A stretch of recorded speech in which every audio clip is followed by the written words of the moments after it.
আসসালামু আলাইকুম, সবাই কেমন আছেন? কল্পনাস ব্লগে সবাইকে স্বাগতম। আমি কল্পনা টাঙ্গাল থেকে বলছি। আজকে আরেকটি নতুন ভিডিও নিয়ে আপনাদের সামনে হাজির হয়ে গেলাম। আশা করি ভিডিওটি ভালো লাগবে। ভালো লাগলে প্লিজ ভিডিওর শুরুতে একটা লাইক দিয়ে ভিডিওটি দেখা শুরু করবেন।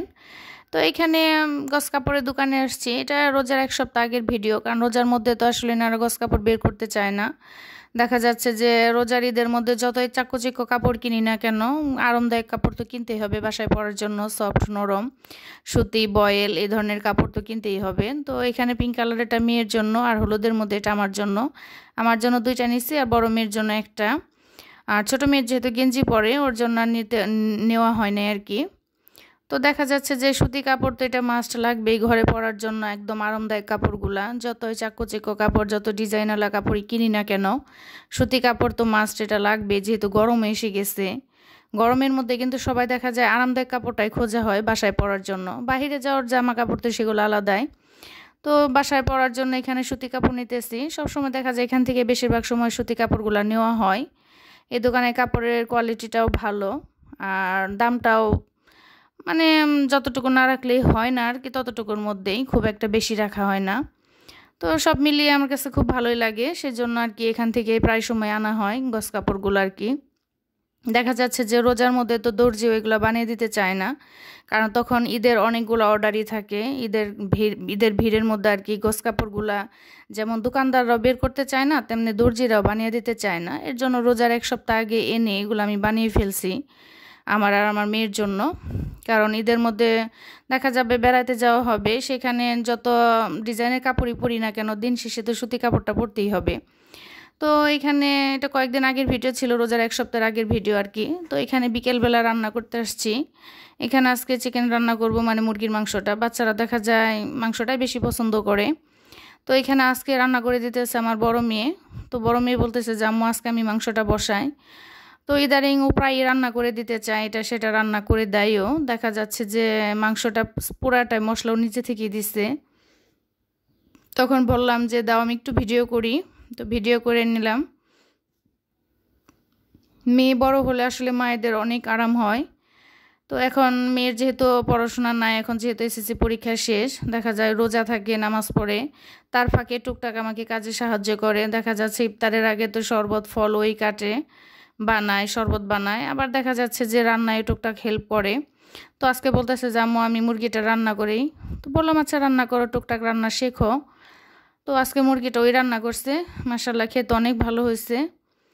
দেখা যাচ্ছে মুরগিটাও রান্না করছে, আর পুঁই শাকটা আমি রান্না করব। আবার ইফতারির ভেজাল তো আছেই। দেখা যাচ্ছে যে ইফতারিতে টুকটাক হেল্প করো আমাকে। তো আমার দুইটা মেয়ে রোজা থাকতেছে মাশাল্লাহ। ছোট মেয়ের তো আসলে 3টা রোজা ভাঙা হয়েছে। তো একটা রোজা তো অসুস্থ ছিল, বমি করছে। সে মানে সেহেরি খাওয়ারও 10-15 মিনিট পরে বমি করা, তার রোজাটা থাকা হয় নাই। আর 2টা রোজা দেখা যায় আমি একটা দিন ডাকি দিই নাই, আর একটা দিনও রোজা থাকা হয় নাই, কারণ স্কুল থেকে 1টা বাজে এসে একদম ক্লান্ত হয়ে যায়। তো এখন মাশাআল্লাহ রোজা থাকতেছে, না করলেও শুনে না, বলে যে না আমি থাকবো সবগুলাই। তো এখানে আজকে আমি পুঁই শাক দিয়ে আর আলু দিয়ে রান্না করব, ইলিশ মাছের মাথা দিয়ে। ইদানিং কেন জানি মানে শাক খেতে ইচ্ছে করতেছে। তো আসলে বাজারটা আমাদের বাসা থেকে একটু দূরই হয়ে যায়, দেখা যাচ্ছে যে রোজার মধ্যে বাজারে যেতেও ইচ্ছে করে না। তো আমার মানে হিটে রান্না করতে যেয়ে জ্যোৎস্নাপুর কথা খুব মনে হলো। জ্যোৎস্নাপুর বাসা, শিশিরাপুর বাসা তো একদম বাজারের উপরে, তাদের তো অনেক সুবিধা আরাম, যেটা মন চায় সেটা যখন তখন আনতে পারে। তো আমাদের তো আসলে বাজারটা অনেক দূরে, আর বাসার কাছে যে দোকান, সবসময় ভালো কিছু পাওয়া যায় না। আর দোকান আর বাজারের মধ্যে তো আসলে অনেক তফাৎ। দেখা যাচ্ছে বাজারে তো এভারেজ সবই পাওয়া যায়, আর দোকানে তো আর সব কিছু পাওয়া যায় না। তো জ্যোৎস্নাপুর শিশিরাপুর কথা খুব মনে হলো, যে বাজারের উপরে বাসা থাকাতে অনেক সুবিধা, যখন যেটা মন চাই এনে আনতে পারে আর কি। আর বাসায় ছেলে মানুষ থাকলেও সুবিধা, দেখা যায় এটা সেটা এনে দিতে পারে। তো আমার বাসায় তো ছেলে মানুষও নাই, যেটা আনতে হবে সেটা আমাকে নিচে যেয়ে আনতে হবে। তো রোজার মধ্যে আসলে রোজা থেকে বাজারে যাইতে আর কি ভালো লাগে না। তো বাসার কাছে দোকান গিয়ে এই পোশাকগুলো পেলাম, মানে অর্ধেক ভালো ছিল অর্ধেক পচা ছিল। এটাকে বেছে বুছে কেটে কুটে যতটুকু আর কি নেওয়া গেছে, তো সাথে একটু আলু মিশিয়ে ইলিশ মাছের মাথা দিয়ে রান্না করলাম। খেতে খুবই ভালো লাগছে, কারণ কয়েকদিন পরে দেখা যায় প্রতিদিনই মাছ মাংস আর সেহরিতে ভর্তা এগুলা খাওয়া হয়। হঠাৎ করে পুঁই শাকটা খুব ভালো লাগছে। তা আজকে ইফতারি একটু ভিন্নতা। দেখা যাচ্ছে যে এখানে রোল, সিঙ্গারা তো হয় নাই, যাই হোক যতটুকু হয়েছে আর কি, রোল সিঙ্গারা আর বড় মেয়ে তো নুডলসটা খুব পছন্দ করে, নুডলস রান্না করছে, নুডলসটা খেতেও ভীষণ মজা হয়েছে।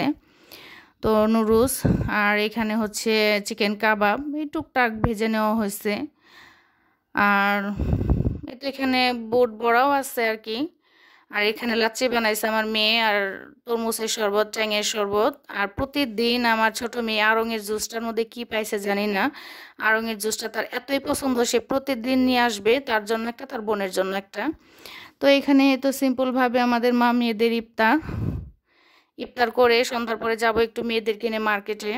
দেখা যাচ্ছে এখন তো রোজা, মানে রোজা থেকে আসলে দিনের বেলা মার্কেটে যেতে একদম ভালো লাগে না, প্রচুর ভিড় হয়। ওই ইফতারের পরে আর কি বাইরে যাওয়া হয় টুকটাক, একদিনে তো সব কেনা সম্ভব হয় না, টুকটাক করে কিনে একটু একটু করে কেনাকাটা করা হয়। তো আড়ঙের অপোজিট এখানে মেয়ে খাবে ওয়াফেল, দুই মেয়ে, তো ওয়াফেলের অর্ডার দিয়ে এখানে দাঁড়িয়ে আছি।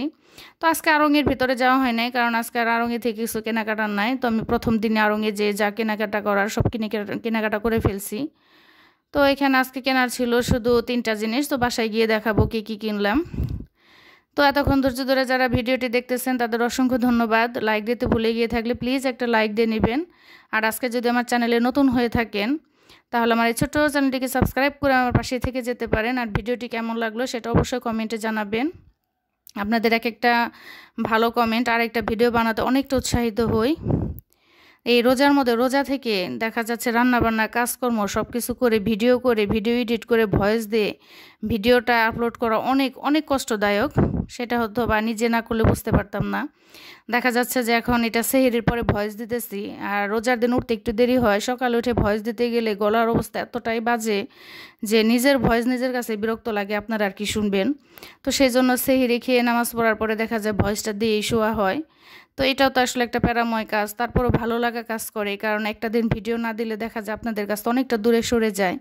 আর ভিডিও আপলোড করলে আপনারা অনেক সুন্দর করে মিষ্টি করে কমেন্ট করেন, সেটা উত্তর দিতেও ভালো লাগে, ভিডিও মানে কমেন্টটা পড়তেও ভালো লাগে, সেজন্য চেষ্টা করা আর কি ভিডিও দেওয়ার। তো এখানে যে আমার বাসায় যে হেল্পিং হ্যান্ড আপা, ওনার মেয়ের জন্য এই ড্রেসটা কেনা হয়েছে, আর এই ড্রেসটা গিফট করছে আমার বড় মেয়ে তার সালামির থেকে। তো বাচ্চাদের ছোট ছোট এই ভালো উদ্যোগগুলোকে আসলে আমাদের মানে বাচ্চাদের ছোট ছোট এই ভালো উদ্যোগগুলা নেওয়া খুবই ভালো, কারণ এটা ছোটোবেলা থেকে এগুলা শিখবে। তো আমার মেয়ের এই উদ্যোগটা আমার কাছে খুবই ভালো লাগছে, তার সালামি টাকা থেকে তাকে এই বাচ্চাটাকে গিফট করছে। তো আমার হেল্পিং হ্যান্ড আপার একটা মেয়েই 6 বছর বয়স, তো ওর জন্য নিয়ে আসা জামাটা খুবই সুন্দর। আপাকে যখন হাতে দিছি তার যে হাসিটা, আমার হাসিটা দেখে খুব ভালো লাগছে, যে মানে সে এত মানে খুশি হয়েছে যা বলার মতো না, যে তার বাচ্চার জন্য আনছি। তো এটা তো সে কল্পনাই করে নাই, মানে ভাবেই নেই যে তার বাচ্চাকে আমরা দেবো। তো সে তো মহা খুশি। তো একটা মায়ের কাছে এর চেয়ে আর বেশি কি, মানে বেশি আর কি পাওয়ার, যে তার সন্তানকে একটা গিফট করলে আসলে মায়েদের অনেক ভালো লাগে। যেমন আমার বাচ্চাকে কেউ একটা কিছু গিফট করলে কিন্তু আমার খুব ভালো লাগে, এরকম প্রত্যেকটা মায়েরই বাচ্চাদের গিফট করলে মায়েরা খুব খুশি হয়। তো আমার বড় মেয়ের জন্য সবাই দোয়া করবেন, তো জানি ভবিষ্যতেও এরকম ভালো কাজ করার আরও সুযোগ পায়, আল্লাহ তাআলা ওকে সুযোগ করে দেয়। তো সবাই দোয়া করবেন। আর ছোটোবেলা থেকে এই টুকটাক অভ্যাসটা করা উচিত। তো এই তো এখানে আমার ছোটো মেয়ের প্যান্ট, আর আমার হচ্ছে বোনের ছেলের জন্য প্যান্ট, এই 3টা জিনিস কেনার জন্য মূলত বাহিরে যাওয়া। আর মেয়েরা ওয়াফেল খাবে, তো এই কাজগুলো করে চলে আসছি। তো এইটা আমার বাপজানের প্যান্ট। তো ওই দিন তো আসলে বাপজানের জন্য প্যান্ট কেনা হয় না, আর ছোটো মেয়ের জন্য কেনা হয় নাই। তো এই 2টা জিনিস কেনা আর ওই ড্রেসটা কেনা, এই 3টা জিনিস কেনার জন্য আর কি মা মেয়েরা বাইরে গিয়েছিলাম। আর মেয়েদের ওয়াফেল খাওয়িয়ে এনে বাসায় চলে আসছি। তো এতক্ষণ ধৈর্য ধরে ভিডিওটি দেখার জন্য অনেক অনেক ধন্যবাদ। এভাবে উৎসাহ দিয়ে ভালোবাসা দিয়ে পাশে থাকবেন, আমাদের জন্য দোয়া করবেন। সবাই ভালো থাকবেন। খুদা হাফেজ।